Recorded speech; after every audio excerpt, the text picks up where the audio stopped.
at the time when somebody has a baby, because now they buy all kinds of different stuff they never bought before. And their view is, if they can capture that stream, they'll get to keep the whole thing. So they're desperate to be the first one to know you're going to have a baby. And if you read the article, they'll tell you how they guess you're going to have a baby before even your friends know, based on what you bought. So if you think you have privacy, forget about it. At least not with those cards. But that's what's going to happen in your world. Your world is about price discrimination in a way my world was not. In my world, the only place where there was price discrimination was buying a car. And there, the salesman's job was to figure out what was my willingness to pay for the car and get real close to that. And so the same person who comes in half-shaved with a crazy spouse dressed in mismatching colors, screaming nonsense at the top of her lungs, and the same guy, well-dressed in $300 shoes, will get a very different price. And in those days, it would pay you to have a fake spouse. So what you do is you find one of your friends of the opposite sex, because that's what they expect, and you pretend you're married. And she, I'll take a man's point of view, she does not like the car. She does not like cars at all. She doesn't know why we're in this dealership. We should really walk. It has to be a lot cheaper than that. We can find something else, right? She's a horror. Well, now the willingness to pay looks at the salesman like it's really, really small. And you will actually succeed in bargaining out of the salesman in those days, $200-300. So it's pretty good for a 20-minute stunt. But that's not the way the world works anymore. Now they do get you, but they get you in ways that are much harder to discover. They get you because all the car deals have back ends to them. Either they sell you financing, in which case they will surely take you, or you don't realize it, but it's not just the price that they bought the car at. They get a rebate from the manufacturer when they sell them. So there's lots of money floating around and lots of fun to be had. But it's not the old game. There's a new game now. So price discrimination happened only in those situations, really. But now they can happen everywhere. Yeah. So your idea is I'm offering a product, a loan at different prices depending on where you want to live. Well, I'm not making, my reasons for doing it are not your willingness to pay is really high, and so I'm going to jack up the interest rate to you. It's that I think I'm going to get into some kind of a loss situation, and therefore it's worth less to me. It's a kind of very different story. Price discrimination story is, I got a lot of consumers in front of me, and I'm going to charge them different prices to make more money, because some of them are willing to pay more for the goods than others. And I'll get the ones who are willing to pay more. Airlines, shop airline tickets online, can they get you? Yeah, they're beginning to do the same, but I don't think it works quite the same way. I don't think they're determining facts about you and setting a personal price. I think it's either you belong to the discount program and accept the coupon, or you don't. Yeah, maybe. They got your interest. And now what their program's doing is it's counting the number of hits that want to go to Tanzania on the 20th of October. And so if you keep looking a lot and the program's not real smart, it's going to decide there's really large demand on the 20th, when in fact it's just you at home at work on your mobile device and 4 other places. And it's going to keep making the price go up. Yes. And so it very much does that. But it can be worse than that. You're in their frequent flyer mile program. And if you sign in the program, then they can do anything to you. They can show you whatever they want to show you. Right? Not necessarily to your advantage. They ain't doing this for your health. Okay? So price discrimination sometimes is necessary to make things work. Electricity is an example of that. Our quick model of electricity is that we have to pay for the fixed cost of the power distribution system. And the costs we have to pay for that don't change in the least, regardless of how much power we buy. That's the first approximation. And then we have power that we buy over those lines. And that power, to make life really simple, has a constant cost to them. But how would you make this work if the, let's see if we got we'll talk it through. So if I charge my customers exactly what the power cost, then I don't have a way to pay for the transmission lines. So what happens if I charge them more? Well, that doesn't work very well either. So as I charge them 20 cents, it only costs me 10 cents to buy power. Then there's something wrong with that, because I could go out there and buy more power for them for 10 cents and give it to them for 11 cents, and we'd both be better off. So somehow there's a problem here. I've got to pay for these fixed costs, and I've got to load it onto the power bill somehow. Well, we do some very strange things. We actually do it backwards. We charge you a small amount for the first bunch of electricity and a large amount for others. And we get different prices for different people. And we have to set the prices high enough, right, to pay for our transmission. So you can see, if it costs me 10 cents to buy the power, I'm giving it to this group at my cost. I'm giving it to this group at twice my cost. So this group is forced to do all the paying for the power, for the transmission lines. And that's actually how the stuff works. So if you live over the hill, you will buy more power than we buy on this side. And if you have a big house, you buy even more. And the tariff is set up so people who buy more pay more per kilowatt hour. In fact, they pay more than it costs. And the money that they pay is what subsidizes the system to pay for the transmission lines. And this is set up so people at the bottom of the income scale pay the least. So somebody thought of doing this for that reason. Why would you do that? Are there more of them or more of us? Are there more people living in apartments or more people living in really large houses? Yeah, there are more in apartments, right? So there are many more votes at the lower blocks of this thing. And that's why it comes out that way. So the voters have, through their Public Utilities Commission, forced paying the cost of the transmission on to the higher income people. It's price discrimination. And here's the simplified version. So here's my simplified version, right? $10 billion has been paid to construct a distribution system, and electricity costs 10 cents to generate and distribute. How to price it? And as I pointed out, if it costs me 10 cents to do it, and I charge them 10 cents, then I'll never pay back the 10 billion, so it won't work. I can't do that. But if I charge them more, then I'm in a situation where I'm buying for 10, selling to them for 20. They stop buying because their demand curve of 20 determines how much they buy. And yet at that point, if I offered them some more electricity for a price less than 20, they would buy it from us. It's not very often. There's still bargains to be made. And in that simplified problem, there's our simplified problem, right? So where should we produce? Suppose that at 20 cents, we cover the 10 cents cost of the power and the 10 billion. Right? So this is the revenue. We cover enough. We're okay here. Right? And at 10 cents, presumably that's not enough to cover because the 10 cents is what it costs to buy the power. So this 10 times this quantity is the $10 billion. Right? So that's our story. And couldn't we do better than charge 20 cents in a simplified version? Well, let's see what happens. Suppose that, it's not the way they do it. I already pointed out they do it inverted because of income and votes. But if they did it this way, it would work. Suppose you charge for the first quantity 20 cents. If you did that, then you'd recover your $10 billion, that's that square, and you'd pay for your power, that's that square. And then what could you do? Then, if your tariff was everything beyond this quantity you can have for 10 cents, then your costs are 10 cents, their willingness to pay is on their demand curve, and look at the additional consumer surplus you pick up. It's a red triangle. So pushing from here to here after you paid off your 10 billion bucks gives you additional willingness to pay of these two boxes, the rectangle and the triangle, right? Additional cost of just the rectangle, and so you have additional consumer surplus generated. Or if you rig your example, you could rig that so it went to the power company. You do that by having them sell a little at 19 cents, a little at 18 cents, a little at 17 cents, and so on. So a two-part tariff will regain the consumer surplus. So to regain the same thing you would get if you sold it to them at your cost, 10 cents, and yet with a two-part tariff, I can pay the fixed cost star. That's an example, a complicated example, but an example. And we have a couple ways of looking at it. The right-wing politics, yes.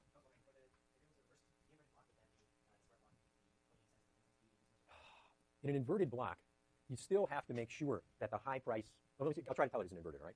In an inverted block, let's imagine that you have customers who are definitely going beyond the 10 cents and ones who are not. Yeah. Well, the ones who are going, let's look at the ones who are going beyond. These guys are up at 20, and so they'll never come out here. Right? So the big guys are always going to face the price above your costs, so it won't work. Right? The small guys have the right incentives to buy more power, but that's not where the action is. So no, in that sense, it doesn't work. Invert. So the right-wing interpretation, of course, is the voters want to make someone else pay. Politicians will call it concern for the poor, right? But the real point is, from the right-wing point of view, you want to load the fixed costs of electricity on a small minority, and you can also pay off powerful interests if you do this right. So that would be a right-wing. And I have an increasing block pricing example, but I don't think there's a need for it. We just did it. So what does the Public Utilities Commission do? Public Utilities Commission stops the electricity company from taking an infinite amount of money from you. They make sure the prices covers costs, and make sure that somebody has to be charged more than cost, right? Somebody gets charged cost exactly. And then what you do so you don't make it too harmful is you take industry and you have special rates for industry. And the special rates for industry are incredibly low, and they represent literally the cost of the power. So if you're Intel, you wanted to build a fab plant, they would not charge you like they would charge a residence or a store. They would they have a special tariff for you, and you would buy the electricity at essentially cost. And then the ag rates are phenomenally low. So it's an example of, first example of using the consumer surplus idea.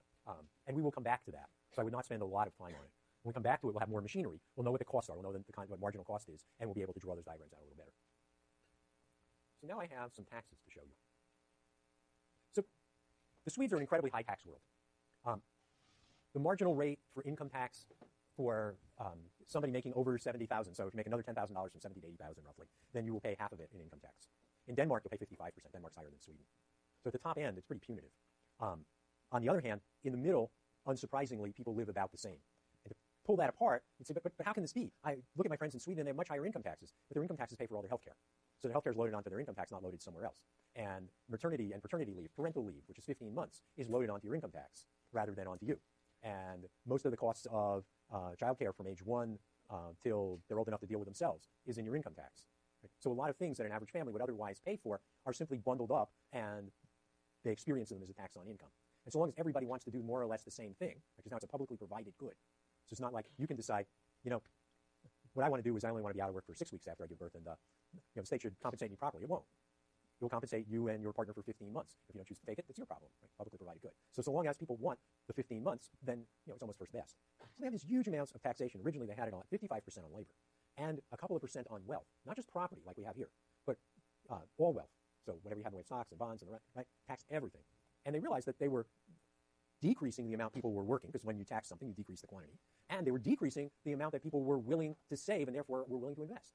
And at the very same time, they had all kinds of environmental problems the same way we do.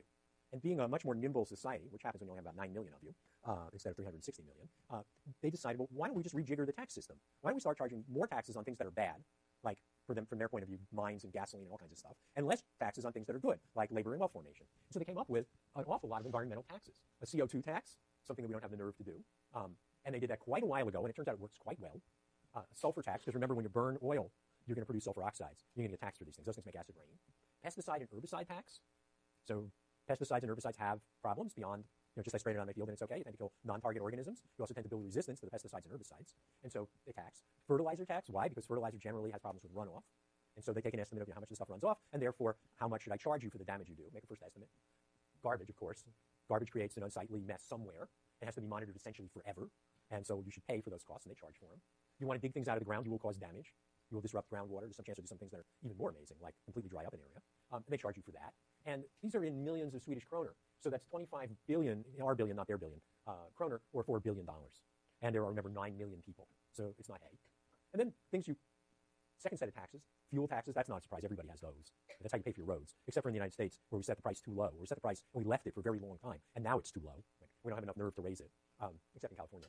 Electric energy tax, water power tax, nuclear tax, ultimate waste disposal tax, just everything you can think of that's environmental. And that's another $38 billion. And of course, the fuel, the gasoline is the big one in there. Let's make this down a bit. And then if you look, there's still more. Vehicle tax, sales tax on vehicles, they got rid of that. Mileage tax, they tried it once and they got rid of it.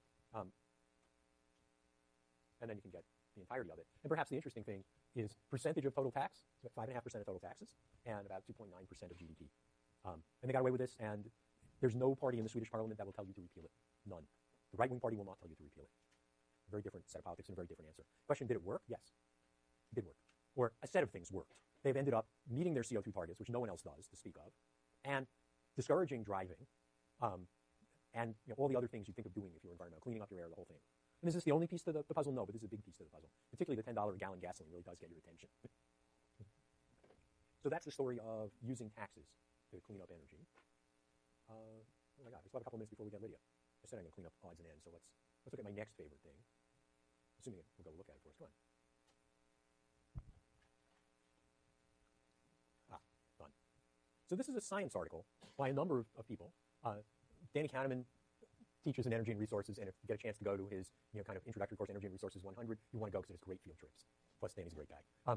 And the rest of these people, it's Michael O'Hare is in Public Policy School, and the rest I think were just here for a while. Alex Farrell was a colleague of ours, and sadly he's not with us anymore. And he was perhaps the one out of this lot that I knew best. And so the question they had was, can ethanol contribute to energy and environmental goals? And if you've been following things, you know that we make a lot of ethanol in the country. We take a good fraction of the corn crop, and my description is we turn it into bad beer. And then we take the bad beer and we distill it to bad whiskey, and then we feed the whiskey to our cars. Right? And that's the ethanol program, literally. And is that a good thing to do? Well, if you're a farmer, it's a good thing to do because we're buying an awful lot of corn and we raise the price of corn, and that makes you very happy. And that's probably the real reason why we do it. And some say that the ethanol program actually is good on the carbon side, and some say bad. And the guts of this article are one chart. So, first of all, if you had a choice of what magazine you would want to publish in, and you were a scientist, what magazine do you want to publish in? What's your first choice? Science or Nature, right? Those are your two first choices because they have humongous audiences, just humongous. And I would suggest you go back and you read this article because this isn't your field, and yet you will read and make sense of every word these guys wrote.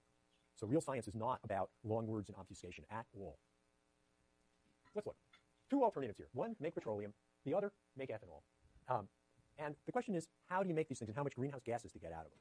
Well, on the petroleum side, you have use petroleum, which has got greenhouse gases in it, surprise. A little bit of natural gas, a little bit of coal, not much of anything else. Basically, refineries have, as their input, crude oil, and on the order of 10 to 15% of it is consumed as process heat. And then there are hundreds of products that come out, one of which is gasoline. And that gives you a particular amount, and I've lost the, here we go. Alternative metrics are millijoules, megajoules of fuel, and net greenhouse gas emissions. So this is kilograms of CO2 equivalent per megajoule of energy. You're going to get 94. And here's ethanol. And use some petroleum, some natural gas, some coal, very little of anything else. And really you have an output that depends critically on what you did. If you do it as we do it today, we use very little petroleum, a fair bit of natural gas, and a fair bit of coal for the process heat. So go to Decatur, Illinois, where you will find a very large